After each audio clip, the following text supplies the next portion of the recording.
Yo, it's Terrifying Tuesday. What's the most terrifying thing you've had happen to you as a child?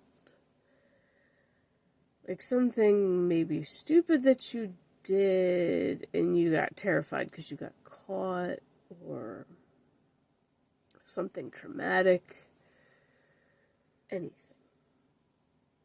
So, it's confession time for me. Since I was a kid, technically in the 90s, when the internet started,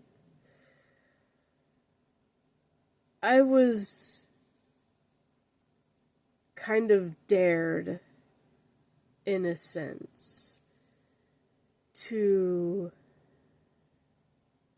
get a naked picture of Leonardo DiCaprio. And going to a private school on top of it, yeah, that was not okay. But, we were just young and being stupid. Unfortunately, I could not get one of Leonardo DiCaprio, but I did manage to get one of Brad Pitt for this dare or whatever it was. And yeah, let's just put it this way. Me and the person that dared me did get caught, did get in trouble by the school and, of course, our parents. So yeah, it was definitely not worth ever doing that again. Now, we're still friends, obviously. Like, we didn't ever stop being friends, but I don't know if she remembers that. I mean, probably, because it's one of those. You really never forget the bad things, But I was like, I didn't know exactly how much trouble I would be in for it. Because I never, when you do stupid shit, you really don't think about it until it actually happens. But yeah, it was. Hey, we were just young and dumb. It's not literally like the worst thing that could have happened. Like, we could have done stuff a lot worse. But that was just, yeah. And also, no, this isn't really terrifying, but for those that went to high school, and when you were in your senior year, did y'all do senior skip day towards the end of the year? Because we didn't. We did something completely different that set us apart from every other class. And we even got in trouble for that. Now, the school was probably expecting senior skip day because the classes before us did that, even in a private school, yes. We had white uniform button-down shirts.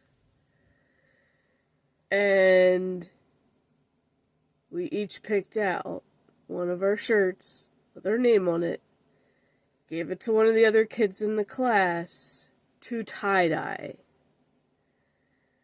Now, thankfully, my mom was smart and thought ahead, and she's like, if you guys get in trouble for this, because I think it's cool. Like, she actually thought it was cool. She's like, if you guys get in trouble for doing this, take an extra normal shirt to change into. Yes, we did get in trouble for having our uniforms tie-dyed. And literally the school made all the other kids call their parents to bring them a normal shirt. But, of course, my mom was smart and sent me with a normal one, so all I had to do was just go in the bathroom and change.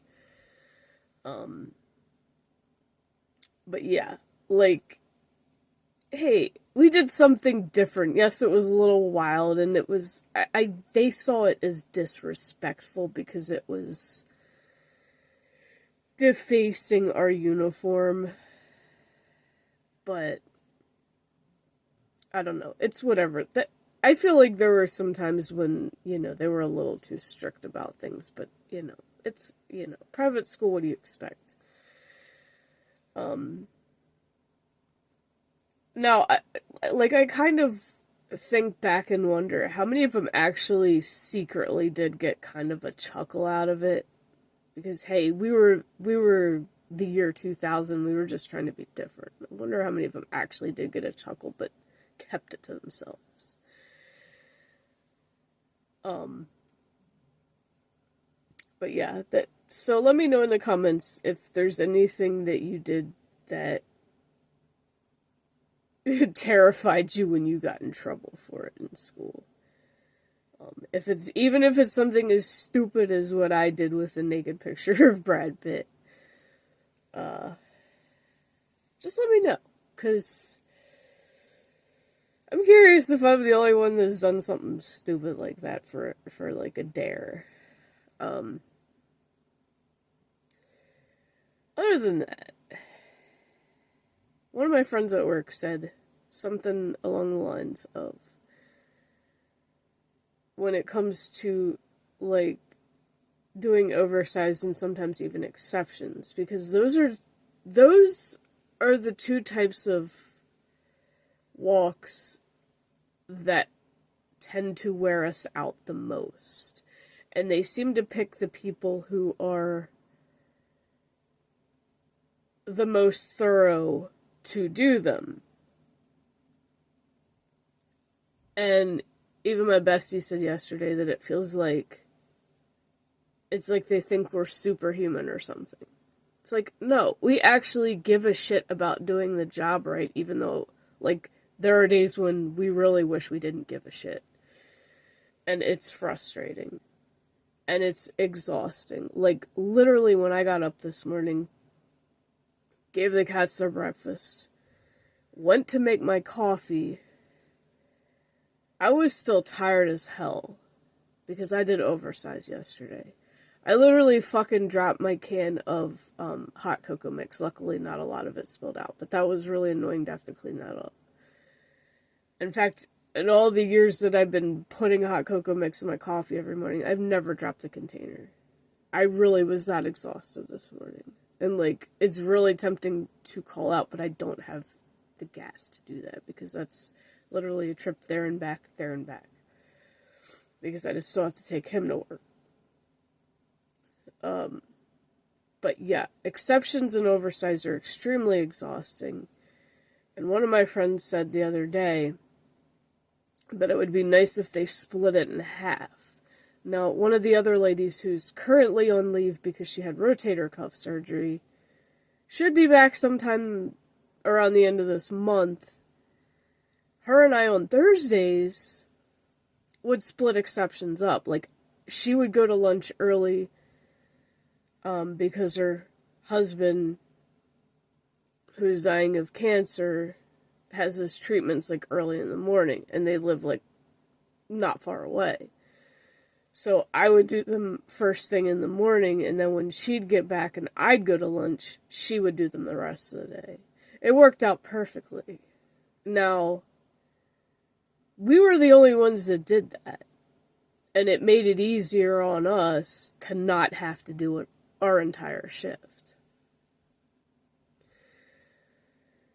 And oversized is very exhausting, especially if you do get a lot of heavy stuff, like people ordering a lot of water. Because there are some people that order multiple cases of water. Some people stash. It is what it is. And oddly enough, sometimes people will order it, and then the next day, like, they'll cancel it, so you have maybe 6 or 7 cases sitting back there. So it's like, well, you know, when we go into a new walk today, we'll just use those cases already back there, and we don't even have to freaking move them. But it can get extremely tiring as well doing that. And I feel like I agree that sometimes it should be split in half. So that one person does it half a day and then the other person does it the other half. Because the normal pick walks have changed and they've been more difficult because they put everything that's not chilled or frozen in a walk. And it's pretty much contradicting their whole policy of when you're putting stuff in a tote, don't mix chemicals and food. Don't put chemicals and food in the same tote. Well, they're literally doing that now.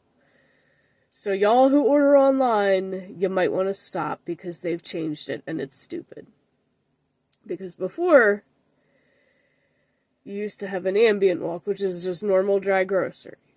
Then you have the chilled walk, you had the frozen walk.